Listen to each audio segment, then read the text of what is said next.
এই গ্রাম থেকে আসলে আমার কিনা ঘেন্না ঘেন্না করে।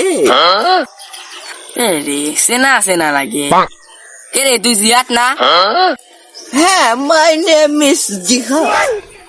এ বন্ধু তুই দেখি না রে বন্ধু, তুই কবে বিদেশ থেকে আসলো?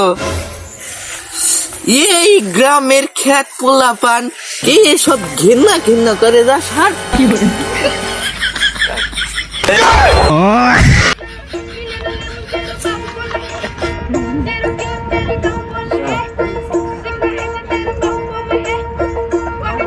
ধনকে দেখলু তুই ননি সিনা মনকে চিনলু না সোনাকে চিনলু একটু কাল মকাই করতে আসলো গ্রামে। এ তুই জানিস তুই কাকে গেলু? দুবাই আমি 3 বছর ভিক্ষা করে আজকে এত দূর, তুই আমাকে চিনিস? no, no, no, no.